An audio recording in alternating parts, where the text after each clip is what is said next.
Glamour magic, glamour magic. Welcome back to my podcast, y'all. I'm your host, Trishelle. How are y'all doing today? Happy Moon Day. Hit me up on Twitter at Glamagic Beauty or on IG at Glamour Magic Beauty. Link in the description. You know where to find me at. I am here to talk about P-Valley Season 2, Episode 2. This one was called, 7 pounds or something? Something with 7 pounds. Let me see. I have notes. 7 pounds of pressure. This episode was really good. I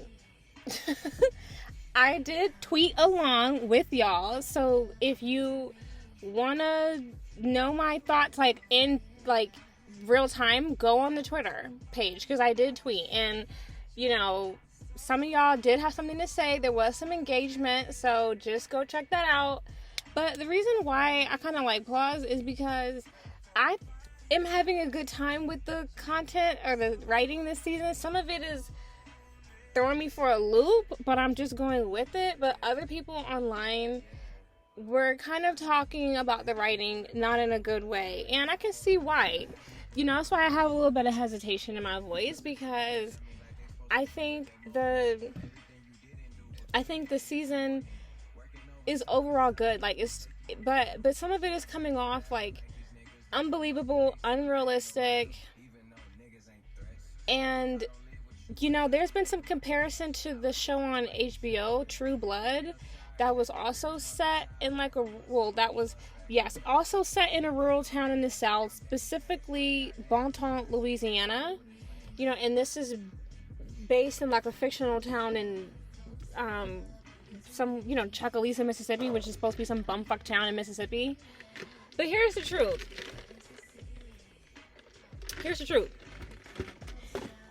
There's also some comparison to True Blood because there's been a lot of magic in this episode, and it was really throwing me off. And I think it's throwing some people off, some other people off too, because the show didn't start out like that.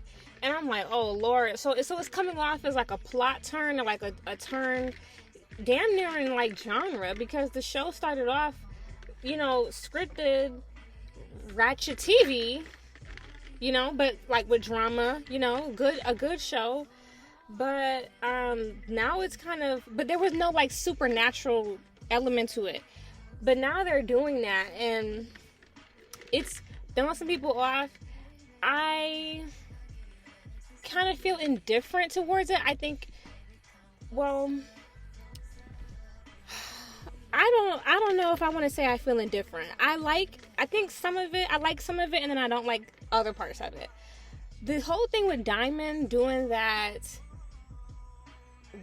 work on Mercedes, that was okay. I didn't know Diamond had that ability. But also, I'm that just, some of it is coming off a little cheesy. But also, what else? But the stuff with Mississippi doing the sex magic, and then I liked that element because women do sex magic all the time.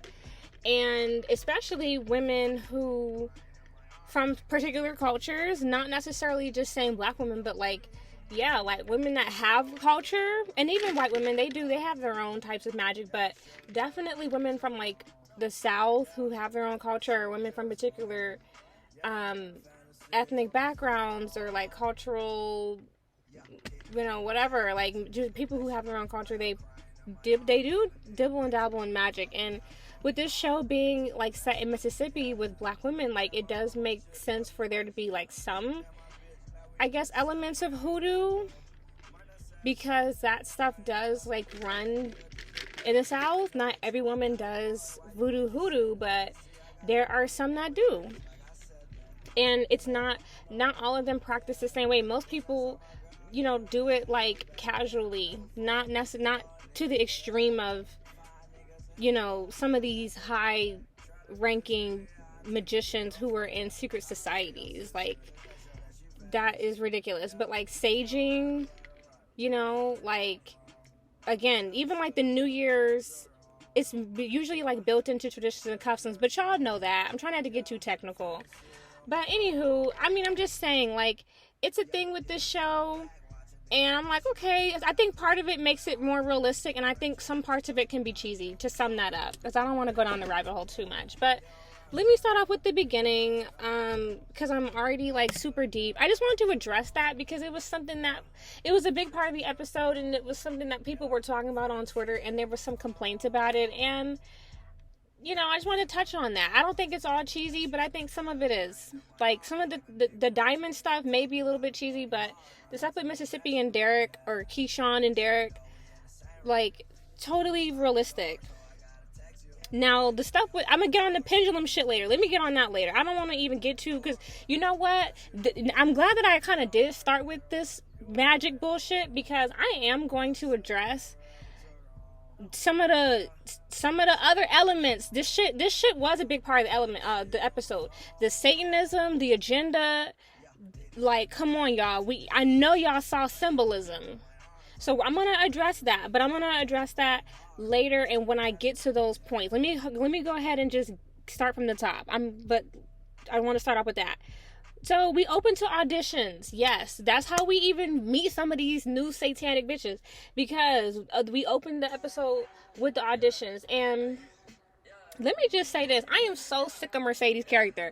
That's why I was dragging her ass last night, because I know some of y'all really like Mercedes. A lot of people like Mercedes, and I really liked her more. Well, I had tolerated her more season 1, but this season, her attitude, I don't know if it's the same writer, but her attitude has just been trash, and I'm not really fucking with Mercedes. Like, she really is just, I'm telling y'all, she being a stereotype. I'm really not feeling sis, and we gotta, like, really have that conversation, because this, and a lot of it is y'all justifying the whole shit. Like, when I get up on Twitter, a lot of y'all be just rocking with Mercedes' behavior and her attitude, and it's just like, Mercedes is not a bad person, but her attitude could be better. Like, she is what people be talking about when people be saying, like, black women and femininity. Because Mercedes' energy is real motherfucking masculine. Let's talk about it. It really is. She aggressive as fuck. And I hate, you know what I'm saying, how she be kind of falling into that black woman trope or that black woman stereotype. Mercedes need to, I keep saying that shit, she need to soften the fuck up and pipe the fuck down. She is just too turned up all the time. Like, Mercedes need to soften her ass up and stop being so fucking jealous. And she need to grow up too, with her old ass falling off poles and shit. I'm gonna go in on her ass this episode, because Mercedes really pissed me off with her actions. I'm like, Mercedes, your old ass, no, you too fucking old to be trying to get jiggy and get jealous with these young ass girls. Your shoulder hurt, bitch. Your shoulder been hurt, and you need to calm down. Like, let me I'm gonna drag that ass on that shit later, because like, it's so much fuckery this episode. Like, I'm kind of going all over the place. I'm sorry, y'all. That's so, Autumn wants new girls. Of course, like, you know, Mercedes not about it. This is when we meet Miracle Watts, who her character name is so ratchet, Big Bone. I'm like, what the fuck? What is this? But she's, of course, Miracle Watts is beautiful, but she cannot dance. I don't know if she's, like, faking, like, she can't dance for the show, or, like, in real life when she's stripped, she just wasn't that good of a dancer, because Blac Chyna wasn't that good of a dancer. But shit, bitch, who cares? Blac Chyna making bread now. Like, if you can, you know what I'm saying, do the least amount of work and get the most money, who can really hate on you? I got my iced coffee, y'all, but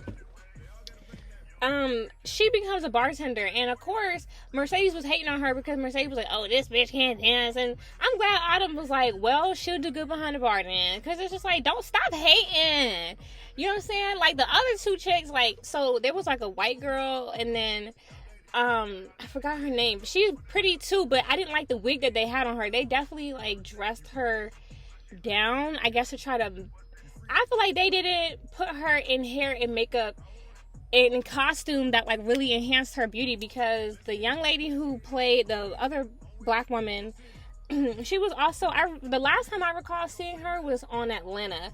She was the girl who ended up, like, on Atlanta on FX by Donald Glover. She ended up getting too high. That girl, I forgot her name, and I think she was also on Insecure for a little bit, but she is really pretty, but they put her in like this really ghetto wig and like gave her a bunch of tats and just, you know what I'm saying? So it kind of like dumbed down her looks. But on the show, they had her as a really, really good dancer. Like, they just made her look really hood. But she's, like, really beautiful when she's not looking like that. But, in my opinion. But, she was a great dancer on the show. So, that she naturally got hired. Like, what's her name? Mercedes hired her and the white girl, who were good dancers. Now, later on, let me see. Before I get on that, because I'm about to say the white girl is the one who was on some satanic shit, but I'm gonna drag that ass later. They have a lot of foolishness at the audition. They have a lot of real talent at the audition. Again, the people who were really good, they got hired. So it seems like they hired 3 extra girls. You know, the thing about it is, and I'm glad I wrote this down. Okay, so at the audition, before I move on, when the 2 girls who got hired, who could dance, when the 2 strippers, so they hired 2 strippers and a bartender. When the 2 dancers who got hired, when they were like doing their pole tricks, Mercedes started having flashbacks to her glory days. And that's exactly why she is still working at this fucking club. That's what I'm talking about. Because it's like, see, you still thinking that this shit is cute at your big fucking age. Like, I know you had your glory moments. I know you had your times when you was the star of the club, but you acting like, here's the truth. Somebody needs to really sit Mercedes down and like tell her, girl, you were not Blac Chyna. You never went to Atlanta. When that rich nigga from Memphis was trying to talk to you about, you know what I'm saying, you going to a bigger city, you kept using the excuse of your daughter as if you was really being a mama in the first place. You don't even have custody of your child, Mercedes. You just like being the queen of that raggedy ass club. Because the truth is, you probably would be just another stripper if you went to Atlanta, or you probably wouldn't be able to compete. Especially because you are older. And now you hurt, bitch. So I don't understand what's going on with her. But it's like, again, you still living that. You still caught up in the memories and the nostalgia of your glory days is why the fuck you can't get past this club. Because if you was really focused on your gym, if you was really focused on getting out of this club, first of all, if you was really focused on getting out of this club, I think you would have maybe come up with something. First of all, you probably would really leave Chucalissa. See how Lil Murda bitch is trying to get out of Chucalissa? See how Mississippi is trying to get out of Chucalissa? And like somebody pointed out, which is true on Twitter, shout out to them. I gotta find their page and really like shout them out for real, because you know what they said? They said, bitch, why you hating on Keyshawn when Lil Murda offered you the opportunity first? And you didn't want to take it because you was, for whatever reason, I think she was worrying about that motherfucking gym and your dumb ass gave the money to your mama. Now you trying to get back to fucking 20K when that wasn't even necessary in the first place. I don't know. Again, I don't know why Mercedes could not stack and save her own motherfucking money and hold her own money.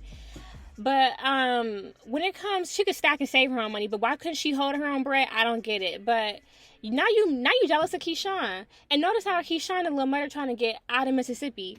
Mercedes, if you really want to get some real money and leave that life behind and get custody of your child, you should probably be coming up with a plan that can help you leave Chucalissa. It's a small ass town. And you got to get more serious about this motherfucking gym if you really want to have it. Like, you should be online, you know what I'm saying? You should be on TikTok trying to cheer and come up with routines, bitch. But you're not taking it serious enough because you still addicted to the life of this club. Like, that's the truth. That's pure facts. So, that's just my analysis on that. That's what I hate about her character the most, is that I just feel like she really not serious enough about leaving stripping. I feel like she's too old to still be caught up in stripping. Like, that's nothing to be proud of. Stripping is like, girl, I'm sick of that. And that's the truth of shows like this. Shows like this, I feel like they can glamorize stripping, but if you're not paying attention. Because if you're really paying attention, there's nothing to glamorize. There's nothing to want to like aspire to. Who the fuck want to still be in the club having to work that hard to make their money? Oh, you gotta shake your ass, get to the top of the pole, bitch, I'm not about to work that hard so a nigga can throw some ones. Like, what the fuck? And then, of course, if you want to make big money, you gotta sell ass. I'm good. Like, I'm straight on all of that. And Mercedes should have been thinking like a boss bitch. With, like, if you are a stripper in the club, you are trying to find you a rapper who trying to make it, bitch. Yeah, bitch, I'm trying to be in the videos. I'm trying to get me a motherfucking deal. She should have been thinking like Keyshawn, but no, she want to be a fucking cheer coach. Okay, bitch. That's what I'm saying. Mercedes childish. And then here come fucking Colbert. He walk in at the end of the audition trying to buy the pink again. I'm like, okay, that's what else I'm going to talk about. I'm really about to like go in with the situation with Colbert and all these people. You know, he sat down with what's his name, Clifford, and he sat down with Autumn to talk about buying the pink. And Autumn's stupid ass gonna say she wants 10 million. Bitch, the pink is not worth even 1 million. What are you talking about? He was generous by cutting you $500K.